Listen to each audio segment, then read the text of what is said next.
ਉਦੋਂ ਤਾਂ ਅਸੀਂ ਕੁੱਟ ਕੱਟ ਵੀ ਲਈਦੇ ਸੀ ਜਦੋਂ ਪਹਿਲਾਂ ਸ਼ੁਰੂ ਕੀਤੀ ਜਦੋਂ ਮੈਂ ਪਹਿਲਾਂ ਟੀਚਿੰਗ ਸ਼ੁਰੂ ਕੀਤੀ ਆ ਉਦੋਂ ਕੇਨਿੰਗ ਵਗੈਰਾ ਸੀਗੀ ਉਦੋਂ ਤੁਸੀਂ ਖੜਕਾ ਖੜੂ ਵੀ ਲੈਂਦੇ ਸੀ ਹੁਣ ਤਾਂ ਫਿਰ ਤੁਸੀਂ ਬਾਅਦ ਤਾਂ ਇਹ ਸਿਚੁਏਸ਼ਨ ਆ ਗਈ ਸੀ ਵੀ ਤੁਸੀਂ ਬੱਚੇ ਨੂੰ ਉਹਦੇ ਹੱਥ ਨਹੀਂ ਲਾ ਸਕਦੇ ਤੁਸੀਂ you Kant even touch it So you had difficulty in keeping the discipline in the class?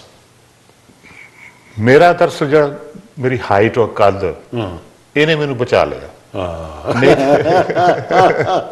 ਨਹੀਂ ਤਾਂ ਡਿਸਿਪਲਿਨ ਦੀਆਂ ਪ੍ਰੋਬਲਮਸ ਤਾਂ ਆਉਂਦੀਆਂ ਹੀ ਆਉਂਦੀਆਂ ਸਾਰਿਆਂ ਨੂੰ ਇੱਕ ਹੋਰ ਕਾਰਨ ਹੋਇਆ ਉਹਨਾਂ ਦਿਨਾਂ ਦੇ ਵਿੱਚ ਹੀ ਅਸੀਂ ਨੋਟਿੰਗਮ ਇੱਕ ਕਰਾਟੇ ਦੀ ਕਲੱਬ ਸ਼ੁਰੂ ਕੀਤੀ ਸੀ ਮੇਰੇ ਯੰਗ ਬ੍ਰਦਰ ਨੇ ਤੇ ਮੈਂ ਵੀ ਉੱਥੇ ਕਰਦਾ ਹੁੰਦਾ ਸੀ ਤੇ ਮੇਰੇ ਸਕੂਲ ਦੇ ਸਟੂਡੈਂਟਸ ਜਿਹੜੇ 3-4 ਸੀ ਉਹਨਾਂ ਨੇ ਕਲੱਬ ਜੁਆਇਨ ਕਰ ਲਏ ਉਹ ਜਦੋਂ ਉਹਨਾਂ ਨੂੰ ਪਤਾ ਲੱਗਾ ਵੀ ਸਾਰਾ ਉਹ ਪਹਿਲਾਂ ਨਹੀਂ ਸੀ ਉਹਨਾਂ ਨੂੰ ਪਤਾ ਜਦੋਂ ਮੈਂ ਗਿਆ ਤੇ ਪਤਾ ਲੱਗਾ ਸਰ ਤਾਂ ਕਰਾਟੀ ਕਰਦੇ ਆ ਉਹ ਵੀ ਰੌਲਾ ਪੈ ਗਿਆ ਸਾਰੇ ਸਕੂਲ 'ਚ ਭਾਈ ਇਹਨੂੰ ਨਾ ਕੁਛ ਵੀ ਕਿਉਂ ਨਹੀਂ ਖੈਰ ਫਿਜ਼ੀਕਲ ਹੋਣ ਵਾਲੀ ਤਾਂ ਕੋਈ ਇਹੋ ਜਿਹੀ ਗੱਲ ਨਹੀਂ ਹੁੰਦੀ ਇਸ ਕੰਟਰੀ ਵਿੱਚ ਪਰ ਫਿਰ ਵੀ ਤੁਸੀਂ ਇੱਕ ਮੇਜਰ ਡਿਫਰੈਂਸ ਕਿਉਂਕਿ ਅਸੀਂ ਮੇਜਰ ਡਿਫਰੈਂਸ ਦੀ ਗੱਲ ਕੀਤੀ ਆ ਕਿ ਉੱਥੇ ਕਾਰਪੋਰਲ ਪਨਿਸ਼ਮੈਂਟ ਹੁੰਦਾ ਔਰ ਇੱਥੇ ਤੁਸੀਂ ਹੱਥ ਨਹੀਂ ਲਾ ਸਕਦੇ ਬੱਚੇ ਨੂੰ ਇੱਥੇ ਇੱਕ ਡਰਾਵਾ ਹੀ ਹੁੰਦਾ ਟੀਚਰ ਦਾ ਇੱਕ ਮੁਚੁਅਲ ਰਿਸਪੈਕਟ ਹੁੰਦੀ ਆ ਦੋਹਾਂ ਧਿਰਾਂ ਦੀ ਵੀ ਤੁਸੀਂ ਡਿਸਿਪਲਿਨ ਰੱਖਣਾ ਤੁਸੀਂ ਕਿਉਂਕਿ ਸੈਕੰਡਰੀ ਸਕੂਲ 'ਚ ਪੜ੍ਹਾਉਂਦੇ ਸੀ ਜਿੱਥੇ ਬੱਚੇ ਕਾਫੀ ਤਕੜੇ ਹੁੰਦੇ ਆ ਫਿਜ਼ੀਕਲੀ ਵੀ ਤਕੜੇ ਹੁੰਦੇ ਆ 16 ਸਾਲ ਉਸ ਵੇਲੇ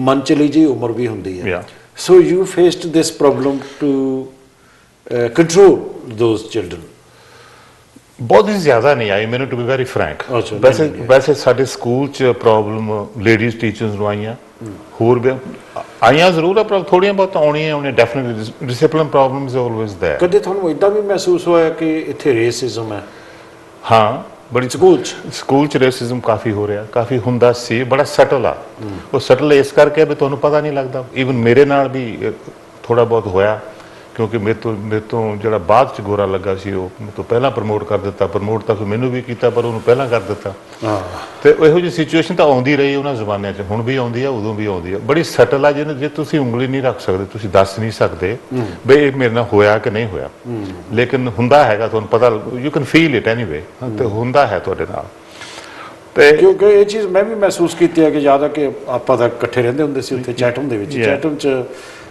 ਜਦੋਂ ਮੇਰੀ ਵਾਈਫ ਯਸ਼ ਆਈ ਹੈ ਇਹਨੂੰ ਤਾਂ ਇੱਕਦਮ ਹੀ ਇੱਥੇ ਟੀਚਿੰਗ ਦੀ ਪੋਸਟ ਮਿਲ ਗਈ ਉਸ ਵੇਲੇ ਉਹ ਨੰਬਰ ਐਜੂਕੇਸ਼ਨ ਦੇ ਲਿਹਾਜ਼ ਨਾਲ ਦਿੰਦੇ ਸੀਗੇ ਐਂਡ ਫਿਰ ਬਾਅਦ 'ਚ ਫਿਰ ਮੈਂ ਵੀ ਟਰਾਈ ਕੀਤੀ ਮੈਨੂੰ ਵੀ ਉਹ ਮਿਲ ਗਿਆ ਮੈਂ ਵੀ 5-6 ਮਹੀਨੇ ਪੜ੍ਹਾਇਆ ਤਾਂ ਮੈਂ ਇਮੀਡੀਏਟ ਮੇਰੇ ਨਾਲ ਕੋਈ ਹੋਇਆ ਨਹੀਂ ਵੈਸੇ ਰੇਸਿਜ਼ਮ ਵਾਲੀ ਕੋਈ ਗੱਲ ਨਹੀਂ ਹੋਈ but I had A colleague he had A turban ਤੇ ਯਸ਼ ਦੇ ਨਾਲ ਵੀ ਉਹ ਸੀਗਾ ਉਹ ਟਰਬਨ ਉਹਨੇ ਰੱਖੀ ਸੀ ਉਹ ਟਰਬਨ ਕਰਕੇ ਉਹਨੂੰ ਇੰਨੀ ਮੁਸ਼ਕਿਲ ਆਈ ਇੱਕ ਤਾਂ ਉਹ ਛੱਡ ਹੀ ਗਿਆ ਮਤਲਬ ਨਾ ਉਹ ਕੋਈ ਹੋਰ ਜੌਬ ਉਹਨੇ ਲੱਭ ਲਈ ਐਂਡ ਦੂਸਰੇ ਨੂੰ ਵੀ ਕਾਫੀ ਮੁਸ਼ਕਿਲ ਆਈ ਇੱਦਾਂ ਦੀਆਂ ਪ੍ਰੋਬਲਮ ਤਾਂ ਵੈਸੇ ਆਉਂਦੀਆਂ ਰਹੀਆਂ ਕਿਉਂਕਿ ਇੱਕ ਹੋਰ ਵੀ ਚੀਜ਼ ਆ ਤੁਸੀਂ ਜਿੰਨੇ ਵੀ ਮਰਜ਼ੀ ਵੀ ਤੁਸੀਂ ਇੱਥੋਂ ਪਾ ਕੇ ਆਪਣੇ ਨੂੰ ਮਾਡਰਨਾਈਜ਼ ਤੁਹਾਡੀ ਅੰਗਰੇਜ਼ੀ ਨੂੰ ਸੋਰਟ ਆਊਟ ਕਰ ਦਿੱਤਾ ਹੋਵੇ ਤੁਹਾਡੀ ਜ਼ਬਾਨ ਦਾ ਜਿਹੜਾ ਐਕਸੈਂਟ ਆ ਉਹ ਹਾਲੇ ਸਟਿਲ ਵੀ ਰਹਿੰਦਾ ਆਹੋ ਇਹ ਤਾਂ ਗੱਲ ਹੈ ਤੇ ਉਹ ਗੱਲ ਵੀ ਥੋੜੀ ਜਿਹੀ ਤੁਹਾਨੂੰ ਵੈਸੇ ਟੂ ਬੀ ਫੇਅਰ ਇਹ ਜਿਹੜਾ ਮਸਲਾ ਇਹ ਹੈਗਾ ਉਸ ਵੇਲੇ ਸੀਗਾ ਕਿ ਜਿਹੜੇ ਇੰਡੀਆ ਤੋਂ ਅਧਿਆਪਕ ਆਉਂਦੇ ਸੀਗੇ ਉੱਥੇ ਚੰਗਾ ਪੜ੍ਹਾਉਂਦੇ ਹੁੰਦੇ ਸੀਗੇ ਡਿਗਰੀਆਂ ਵੀ ਉਹਨਾਂ ਕੋਲ ਸੀਗੀਆਂ ਐਮਏ ਵਗੈਰਾ ਕੀਤੀ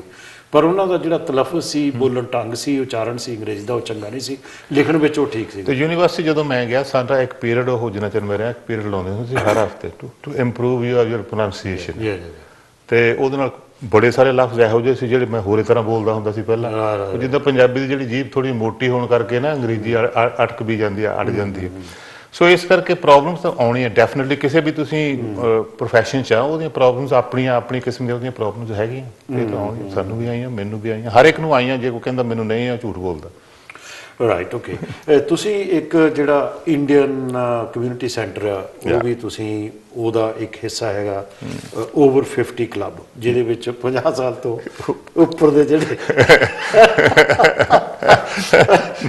50 ਸਾਲ ਤੋਂ ਉੱਪਰ ਦੇ ਜਿਹੜੇ ਹੈਗੇ ਆ ਔਰਤਾਂ ਔਰ ਮਰਦ ਆ ਜਿਹੜੇ ਉਹਨਾਂ ਦਾ ਉਹ ਕਲੱਬ ਹੈਗਾ ਉਹਦੇ ਬਾਰੇ ਕੁਝ ਹੋਰ ਦੱਸੋ ਕਿਉਂਕਿ ਮੈਨੂੰ ਉਹ ਸਕੀਮ ਬੜੀ ਵਧੀਆ ਲੱਗੀ ਹੈ ਕਿ ਤੁਸੀਂ ਰਲ ਮਿਲ ਕੇ ਸਾਰੇ ਖਾਂਦੇ ਪੀਂਦੇ ਵੀ ਹੋ ਬਾਹਰ ਛੁੱਟੀਆਂ ਤੇ ਵੀ ਜਾਂਦੇ ਹੋਰ ਕੀ ਕਰਦੇ ਹੋ ਤੁਸੀਂ ਉਹ ਦਰਅਸਲ ਇਵੇਂ ਹੋਈ ਮੈਂ ਨਾ ਪਹਿਲਾਂ ਆਫਟਰ ਸਕੂਲ ਕਲੱਬ ਚਲਾਉਂਦਾ ਹੁੰਦਾ ਸੀ ਉਹ ਅਸੀਂ ਇੰਡੀਅਨ ਕਮਿਊਨਿਟੀ ਸੈਂਟਰ ਬਦਲ ਦਿੱਤਾ ਪਹਿਲਾਂ ਵੇਚ ਕੇ ਦੂਸਰਾ ਲੈ ਲਿਆ ਉੱਥੇ ਮੈਂ ਜਾਣ ਕੇ ਛੱਡ ਦਿੱਤਾ ਮੈਂ ਕਿਹਾ ਪੰਗਾ ਹੁਣ ਹੋਰ ਨਹੀਂ ਰਹਿਣਾ ਬਸ ਬਥੇਰਾ ਪੜ੍ਹਾ ਲਿਆ ਪੜ੍ਹਾਉਣ ਦੇ ਅਸੀਂ A ਲੈਵਲ ਤੱਕ ਮੈਂ ਪੰਜਾਬੀ ਵੀ ਪੜ੍ਹਾਈ ਸਪਲੀਮੈਂਟਰੀ ਸਕੂਲ 'ਚ, ਪਰ ਜਦੋਂ ਵੀ ਹੁਣ ਮੁੜ ਕੇ ਮੇਰੇ ਨਾਲ ਮੁੰਡੇ ਕੁੜੀਆਂ ਮਿਲਦੇ ਆ ਤਾਂ ਗੱਲ ਅੰਗਰੇਜ਼ੀ 'ਚ ਹੀ ਕਰਦੇ। ਮੈਂ ਕਿਹਾ ਮੇਰੇ ਇੰਨਾ ਸਿਰ ਖਾਧਾ ਤੁਸੀਂ ਮੇਰਾ, ਦੇਖੋ ਪੰਜਾਬੀ ਕਿੱਧਰ ਗਈ? ਉਹ ਕਹਿੰਦੇ ਕਦੀ ਬੋਲੀ ਨਹੀਂ ਜੀ, ਹੁਣ ਬਸ ਭੁੱਲ ਭੁੱਲ ਆ ਗਏ। ਸੋ ਉਹ ਮੈਂ ਆਫਟਰ ਸਕੂਲ ਕਲੱਬ ਚਲਾਉਂਦਾ ਹੁੰਦਾ ਸੀ ਯੰਗਸਟਰ ਦੀ, up to 11 year of age.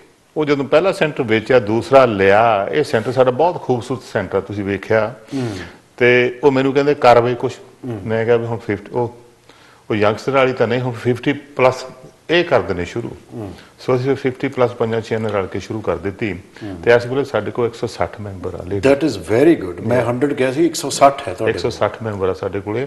ਕੀ ਗਤੀਵਿਧੀਆਂ ਕੀ ਐਕਟੀਵਿਟੀਜ਼? ਉਹਦੇ ਵਿੱਚ ਅਸੀਂ 2 ਦਿਨ ਤਾਂ ਕਰਦੇ ਹਾਂ ਯੋਗਾ ਕਲਾਸਿਸ ਲੱਗਦੀਆਂ, ਲੇਡੀਜ਼ ਦੀਆਂ ਅੱਡ, ਬੰਦਿਆਂ ਦੀਆਂ ਵੀ, ਕਿਉਂਕਿ ਲੇਡੀਜ਼ ਮਤਲਬ ਮੈਟਸ ਵਗੈਰਾ ਤੇ ਓਲਡ ਹੁੰਦੀਆਂ ਨਾਲੇ। ਤੇ 2 ਦਿਨ ਯੋਗਾ ਕਰੀਦਾ। ਬਾਕੀ ਜਿਹੜਾ ਹੈ ਅਸੀਂ ਟ੍ਰਿਪਸ ਵਗੈਰਾ ਬੜੇ ਕਰਦੇ ਹਾਂ ਗਰਮੀਆਂ ਨੂੰ। ਫਿਰ ਅਸੀਂ ਵੋਕਸ ਕਰਦੇ ਹਾਂ, ਰੈਗੂਲਰ ਵੋਕਸ। ਤੇ ਹਰ ਸੈਟਰਡੇ ਇੱਕ ਪਾਰਕ 'ਚ ਇਕੱਠੇ ਹੋਣਾ, ਜਿੰਨੇ ਵੀ ਆ ਜਾਣ, 10, 15, 20 ਜਿੰਨੇ ਵੀ ਆ ਸਕਦੇ ਆ। Come to the park, then we start go out for a walk.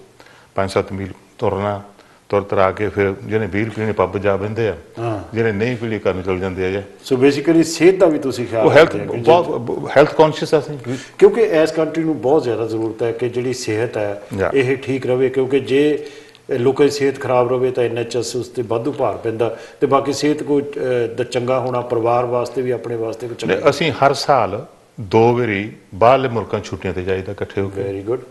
ਤੇ ਐਤਕੀ ਅਸੀਂ ਪਿਛਲੇ ਸਾਲ ਕੀਤਾ, ਐਸੇ ਸਾਲ 'ਚ ਮੈਨਸ ਓਨਲੀ ਟ੍ਰਿਪ ਕੀਤਾ ਸਕਾਟਲੈਂਡ ਦਾ, 1 ਹਫ਼ਤੇ ਦਾ। ਮੈਨ ਓਨਲੀ ਲੇਡੀਜ਼ ਗੁੱਸੇ ਤਾਂ ਹੋਈਆਂ ਪਰ ਠੀਕ ਹੈ। ਸੋ ਇਸ ਕਰਕੇ ਉਹ ਇੱਕ ਮੀਟਿੰਗ ਪਲੇਸ ਆ ਲੋਕਾਂ ਦੀ, to get out of the ਘਰ ਦੀ ਚਾਰ ਦੀਵਾਰੀ। That is very good actually you very lucky actually in Nottingham ਕਿ ਤੁਹਾਡੇ ਕੋਲ ਇੰਨਾ ਵਧੀਆ ਉਹ ਸਾਡੇ ਲਈ ਖੁਸ਼ਕਿਸਮਤ ਸਾਡੀ ਇਹ ਸਾਡਾ ਜਿਹੜਾ ਸੈਂਟਰ ਆਵੇ ਇੰਨਾ ਵਧੀਆ, ਤੇ ਸਾਤੋਂ ਉਹ ਕੋਈ ਕਿਰਾਇਆ ਵਗੈਰਾ ਨਹੀਂ ਲੈਂਦੇ। Yes.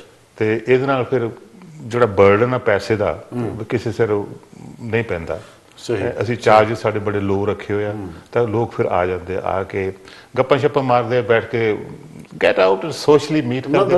that is a wonderful effort, that's a wonderful effort।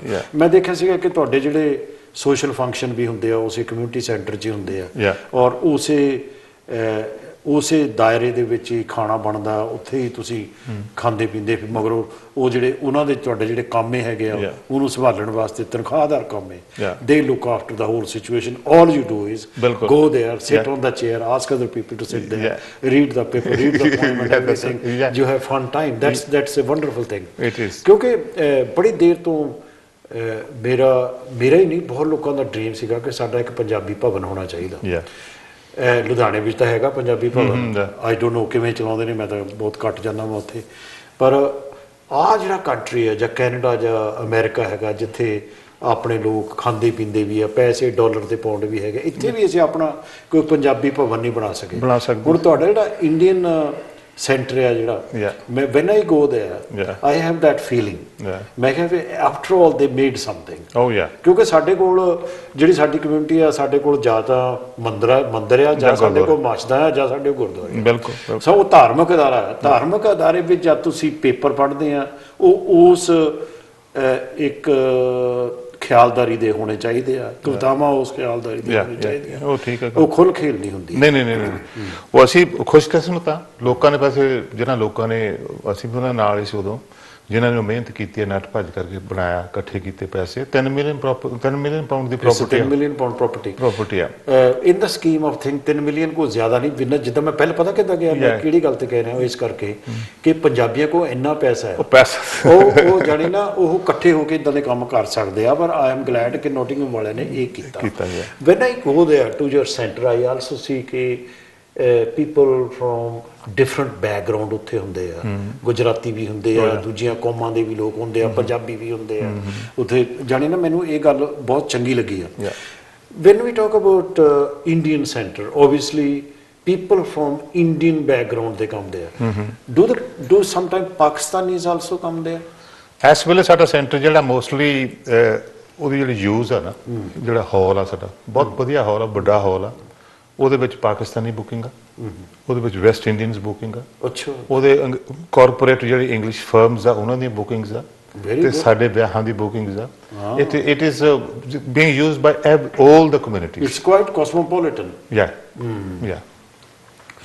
Talking about your sabha, ਉੱਥੇ ਤੁਸੀਂ ਜਿਹੜੀ ਬਣਾਈ ਤੁਹਾਡੀ ਜਿਹੜੀ ਸਭਾ ਹੈਗੀ ਪੰਜਾਬੀ ਦੀ, ਬਹੁਤ ਸਾਰੀਆਂ ਸਭਾਵਾਂ ਬਣ ਚੁੱਕੀਆਂ।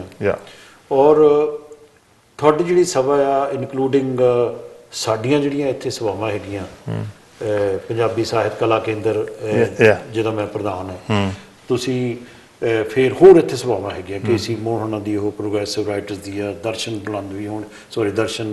ਬੁਲੰਦਵੀ ਹੋਣਾ ਦੀ, ਹਰਜੀਤ ਹੋਣਾ ਦੀ, ਫਿਰ ਤੁਸੀਂ ਬੁਲਵਰਹੈਂਪਟਨ ਦੀਆਂ ਹਰ ਸ਼ਹਿਰ ਸਲੋ ਵਿੱਚ ਹੈਗੀਆਂ, ਹਰ ਸ਼ਹਿਰ ਚ ਇਹਨਾਂ ਨੂੰ ਯੂਨੀਫਾਈ ਕਰਨ ਵਾਸਤੇ ਇੱਕ ਉਪਰਾਲਾ ਕੀਤਾ ਰਤਨ ਸਿੰਘ ਰੀਹਲ ਨੇ, ਡਾਕਟਰ ਰਤਨ ਰੀਹਲ ਨੇ, ਔਰ ਉਹਨਾਂ ਨੇ ਫਿਰ ਸਾਨੂੰ ਵੀ ਕਿਹਾ ਵੀ ਤੁਸੀਂ ਇਹ 'ਚ ਸ਼ਾਮਲ ਹੋਵੋ।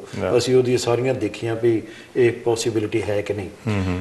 ਐਂਡ ਪਿੱਛੇ ਜਿਹੇ ਮਤਲਬ ਤੁਹਾਨੂੰ ਪ੍ਰਧਾਨ ਚੁਣਿਆ ਗਿਆ, ਮੈਨੂੰ ਚੇਅਰਮੈਨ ਚੁਣ ਗਿਆ, ਹੋਰ ਲੋਕਾਂ ਨੂੰ ਅਹੁਦੇਦਾਰੀਆਂ ਕੀ ਸੇਵਾ ਹੀ ਮਿਲੀ ਆ।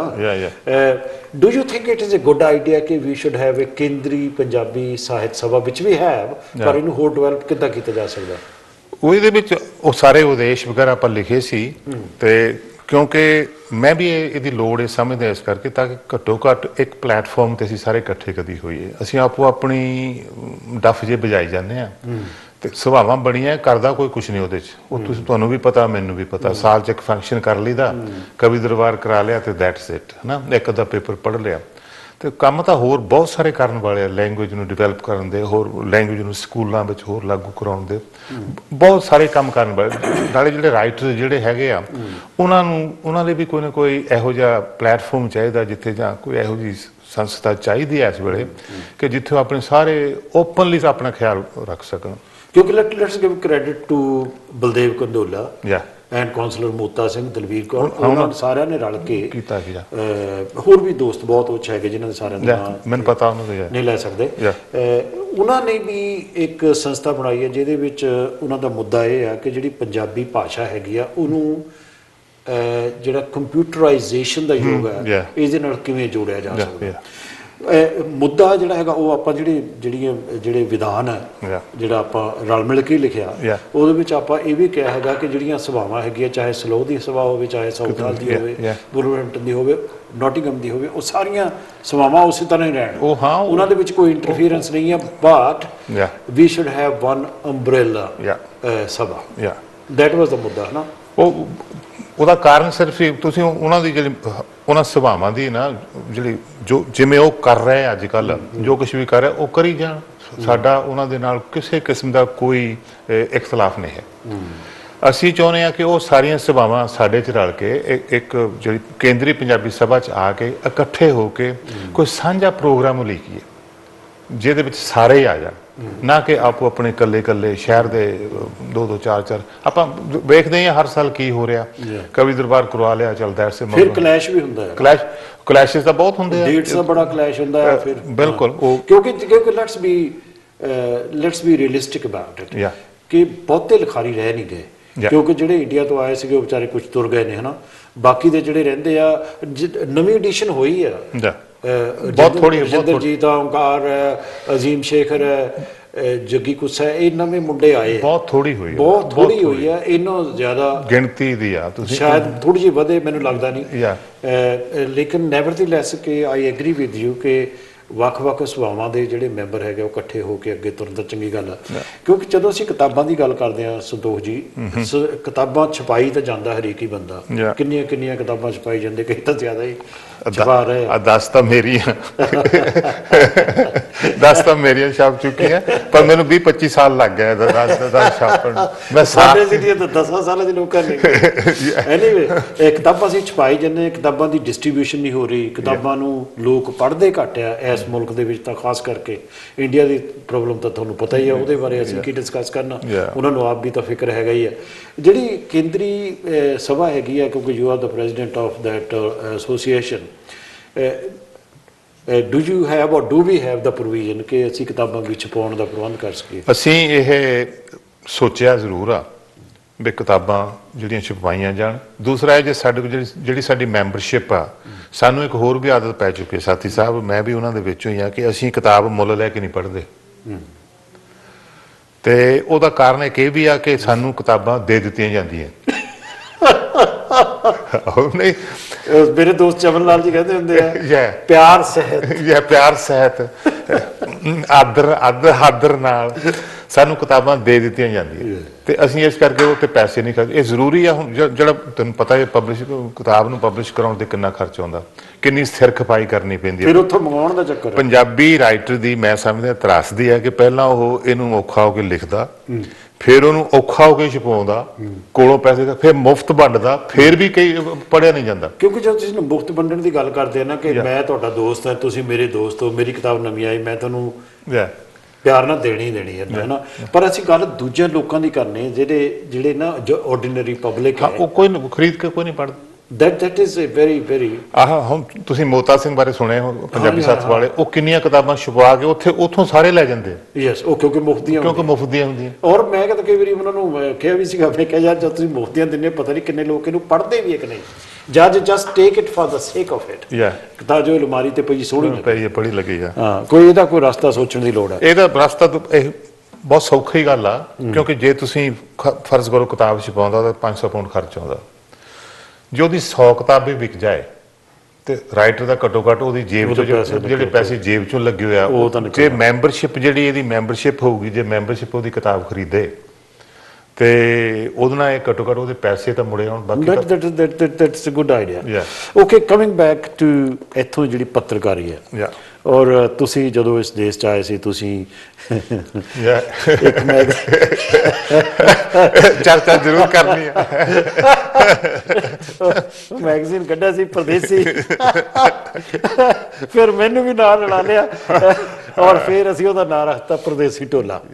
ਉਹ ਇੱਕ ਬੜਾ ਵਧੀਆ ਦੌਰ ਸੀ ਆਪਣੇ ਆਪ ਦੇ ਵਿੱਚ, ਔਰ ਸਾਡੀ ਮੈਂ ਕਹਿੰਦਾ ਬਹੁਤ ਬੜੀ ਹਿੰਮਤ ਸੀਗੀ ਇਹ ਕੰਮ ਕਰ ਲੈਣਾ, ਕਿਉਂਕਿ ਅਸੀਂ ਕੰਮ ਵੀ ਬਾਕੀ ਪ੍ਰਵਾਸੀਆਂ ਵਾਂਗੂ ਕਰਦੇ ਸੀ, ਫਿਰ ਨਾਲ ਇਹ ਵੀ ਇੰਡੀਆ ਤੋਂ ਛਪਾ ਕੇ ਉਹ ਪੇਪਰ ਇੱਥੇ ਲਿਆਉਂਦੇ ਸੀ। 2 ਸ਼ਿਲਿੰਗ ਦਾ ਪੇਪਰ ਹੁੰਦਾ ਸੀਗਾ, ਜਦੋਂ ਕਿਸੇ ਤੋਂ ਕਹਿਣਾ ਇੱਕ ਵੀ ਅੱਜ ਦਾ ਚੰਦਾ ਦੇ, ਚੰਦਾ ਵੀ 1 ਪਾਉਂਡ ਨਹੀਂ ਹੁੰਦਾ ਸੀ, ਉਹ 1 ਪਾਉਂਡ ਦੇ ਕੇ ਉਹਨੇ ਕਹਿਣਾ ਹੁਣ ਬੀਅਰ ਤਾਂ ਪਿਲਾ ਜਾ। ਉਹ ਕਾਰਨ ਸੱਚ ਸਾਹਿਬ ਉਹਦੇ ਫੇਲ ਹੋਣ ਦਾ ਇੱਕੋ ਕਾਰਨ ਸੀ ਕਿ ਨਾ ਤਾਂ ਤੁਹਾਡਾ ਤਾਂ ਸ਼ਾਇਦ ਮਾੜਾ ਉਹ ਨਾਂ ਸੀਗਾ ਉਸ ਵੇਲੇ ਪੰਜਾਬੀ 'ਚ, ਮੈਨੂੰ ਕੋਈ ਨਹੀਂ ਸੀ ਜਾਣਦਾ, ਮੈਂ ਸਿਰਫ ਲਿਖਦਾ ਜ਼ਰੂਰ ਸੀ, ਪਰ 1-2 ਮੈਗਜ਼ੀਨਾਂ 'ਚ ਕਿਤੇ ਛਪਿਆ ਵੀ ਹੋਵਾਂਗਾ, ਪਰ ਜ਼ਿਆਦਾ ਨਹੀਂ। ਤੇ ਇੱਕ ਤਾਂ ਇਹ ਸੀ ਕੋਈ ਨਾਂ ਨਹੀਂ ਸੀ ਤੁਹਾਡਾ ਮੇਰਾ, ਦੂਸਰੀ ਸੀ ਬਈ ਤਜਰਬਾ ਕੋਈ ਨਹੀਂ ਸੀ, ਤੀਸਰਾ ਸੀ ਪੈਸੇ ਵੀ ਕੋਲ ਹੈ ਨਾ ਸੀ, ਤੀਜੀ ਮੇਰੇ ਖਿਆਲ ਇੱਕ ਚੀਜ਼ ਇਹ ਵੀ ਸੀਗੀ ਕਿ ਉਸ ਵੇਲੇ ਸੰਜੀਦਗੀ ਇੰਨੀ ਨਹੀਂ ਸੀ, ਨਹੀਂ ਸੰਜੀਦਗੀ ਨਾਲੋਂ ਵੀ ਵੱਧ ਮੈਨੂੰ ਕਹਿਣਾ ਚਾਹੀਦਾ ਕਿ ਕਮਰਸ਼ੀਅਲ ਥਿੰਕਿੰਗ ਹੈ ਹੀ ਨਹੀਂ ਸੀ। ਕਿਉਂਕਿ ਜਦੋਂ ਤਰਸੇਮ ਪੁਰੇਵਾਲ ਨੇ ਪੇਪਰ ਆਪਣਾ ਕੱਢਿਆ, ਜਦੋਂ ਸਾਨੀ ਉਹਨਾਂ ਤੋਂ ਪਹਿਲਾਂ ਪਤਾ ਨਹੀਂ ਕੌਣ ਓਨਰ ਹੁੰਦਾ ਸੀਗਾ ਪੰਜਾਬ ਟਾਈਮਸ ਦਾ, ਮੈਂ ਕਿਹਾ ਗੁਰਚਰਨ ਸਿੰਘ ਜਰਨਲਿਸਟ ਵਗੈਰਾ ਨੇ ਰਲ ਕੇ, ਉਹਨਾਂ ਨੇ ਸੰਪੂਰਨ ਸਿੰਘ ਚੀਮਾ ਹੋਣੀ ਹੁੰਦੇ ਸੀ, ਉਹਨਾਂ ਨੇ ਪੰਜਾਬ ਟਾਈਮਸ ਕੱਢਿਆ, ਜਿਹੜਾ ਹੁਣ ਇਸ ਵੇਲੇ ਡਰਬੀ ਤੋਂ ਪੁਰੇਵਾਲ ਹੋਣੀ ਚਲਾਉਂਦੇ ਆ। ਇਹਨਾਂ ਲੋਕਾਂ ਨੇ ਉਹਨੂੰ ਐਜ਼ ਏ ਕਮਰਸ਼ੀਅਲ ਵੈਂਚਰ ਲਿਆ। ਕਾਮਯਾਬੀ ਤਾਂ ਦੀ ਹੋਏ, ਕਾਮਯਾਬੀ ਤਾਂ ਦੀ ਹੋਏ ਆ। ਹੁਣ ਅੱਜ ਦੋਨੋਂ ਜਿਹੜੇ ਪੇਪਰ ਨੇ, ਗੁੱਡ ਲੱਕ ਟੂ ਦੈਮ, ਦੇਸ਼ ਪ੍ਰਦੇਸ਼, ਪੰਜਾਬ ਟਾਈਮਸ ਜਾਂ ਦੂਸਰੇ ਜਿਹੜੇ ਪੇਪਰ ਇੱਥੋਂ ਨਿਕਲਦੇ ਆ, ਬੜਾ ਵੱਡਾ ਖੱਪਾ ਪੂਰਿਆ ਪੰਜਾਬੀ 'ਚ ਪੇਪਰ ਕੱਢਣੇ, ਵੀਕਲੀ ਪੇਪਰ ਕੱਢਣਾ, ਇਟਸ ਗ੍ਰੇਟ ਅਚੀਵਮੈਂਟ ਮੈਂ ਕਹਿੰਦਾ ਉਹਨਾਂ ਲੋਕਾਂ ਦੀ। ਉਹ ਸਾਡੇ ਕੋਲੇ ਇੱਕ ਤਾਂ ਕੋਈ ਤਜਰਬਾ ਹੈ ਨਾ ਸੀ, ਉਹੀ ਆ ਕਮਰਸ਼ੀਅਲ ਐਂਗਲ ਥੋੜੀ ਸੋਚ ਨਹੀਂ। ਚਲੋ ਇਹਨੂੰ ਵੀ ਠੀਕ ਹੈ, ਜ਼ਿੰਦਗੀ ਠੀਕ ਗੁਜ਼ਰ ਰਹੀ ਹੈ। 1 ਮਿੰਟ ਸੰਤੋਖ ਜੀ, ਮੈਂ ਇੱਕ ਬ੍ਰੇਕ ਤੇ ਚੱਲ ਜਾਵਾਂ। ਦੋਸਤੋ, ਅਸੀਂ ਅੱਜ ਪਰ ਗੱਲਬਾਤ ਕਰ ਰਹੇ ਹਾਂ ਸੰਤੋਖ ਸਿੰਘ ਧਾਲੀਵਾਲ ਨਾਲ। ਸੰਤੋਖ ਧਾਲੀਵਾਲ ਰਹਿੰਦੇ ਨੇ ਨੋਟਿੰਗਹਮ, ਔਰ ਨਾਵਲਿਸਟ ਨੇ, ਕਹਾਣੀਕਾਰ, ਕਵੀ ਨੇ, ਔਰ ਕਮਿਊਨਿਟੀ ਲਈ ਕੰਮ ਕਰਦੇ ਨੇ।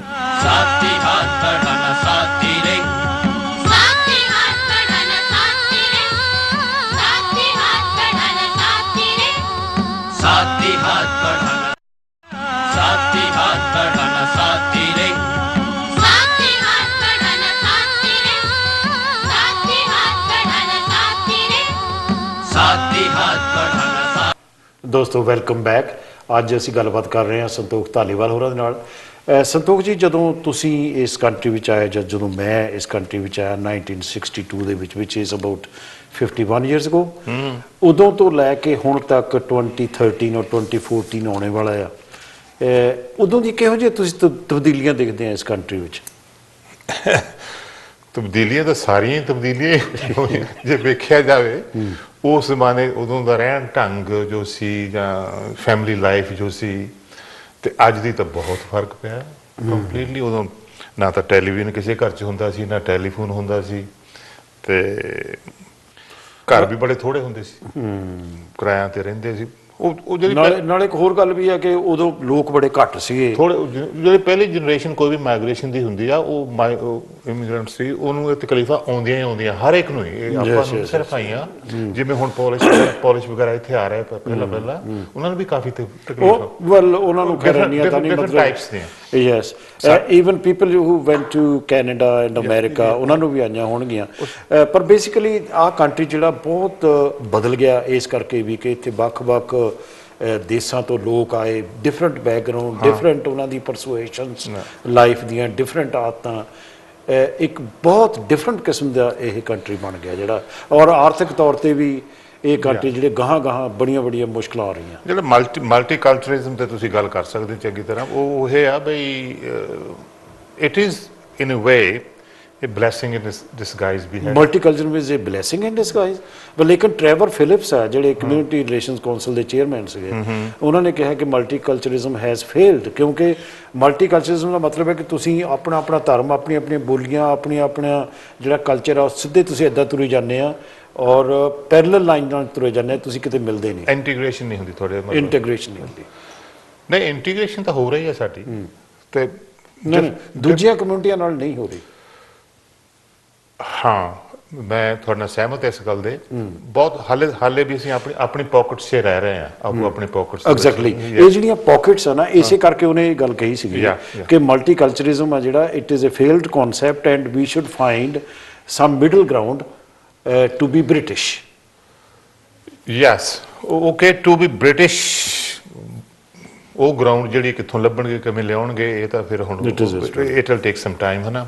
ਵੈਸੇ ਤਾਂ ਜਿਹੜਾ ਡਿਫਰੈਂਟ ਕਲਚਰਸ ਆ, ਇਹ ਕਿਸੇ ਵੀ ਸੁਸਾਇਟੀ ਨੂੰ, ਕਿਸੇ ਵੀ ਕਲਚਰ ਨੂੰ ਇਨਰਿਚ ਕਰਦੇ ਆ, ਟੂ ਇਨਰਿਚ ਦੀ ਅਦਰ ਕਲਚਰ। ਜਿਵੇਂ ਹੁਣ ਇਹਨਾਂ ਦੇ ਕਲਚਰ ਨੂੰ, ਇੱਥੇ ਨੂੰ ਸਾਡੇ ਕਲਚਰ ਨੇ ਇਨਰਿਚ ਕੀਤਾ। ਸਾਡੇ ਕਲਚਰ ਤੋਂ ਇਹਨਾਂ ਨੇ ਸਾਡੀ ਕਰੀ ਲੈ ਲਈ ਆ, ਦੀਵਾਲੀ ਲੈ ਲਈ ਆ, ਕੱਪੜੇ ਲੇਡੀਜ਼ ਦੇ, ਸਾਡੀ ਖੁਰਾਕ ਹੀ ਨਹੀਂ ਲੈ ਲਈ, ਸਾਡੇ ਜਿਹੜੇ ਖਾਣੇ ਆ ਉਹ ਵੈਸੇ ਇਹ ਗੱਲ ਤੁਹਾਡੀ ਠੀਕ ਆ, ਕਿਉਂਕਿ ਜਦੋਂ ਅਸੀਂ ਆਏ ਸੀਗੇ ਨਾ, ਸਾਨੂੰ ਫਿੱਕੇ ਲੱਗਦੇ ਹੁੰਦੇ ਸੀ ਇਹਨਾਂ ਦੇ ਖਾਣੇ। ਹੁਣ ਮੈਂ ਦੇਖਣਾ, ਜਦੋਂ ਤੁਸੀਂ ਇਟਾਲੀਅਨ ਰੈਸਟੋਰੈਂਟ ਚਲ ਜਾਓ, ਇੰਗਲਿਸ਼ ਰੈਸਟੋਰੈਂਟ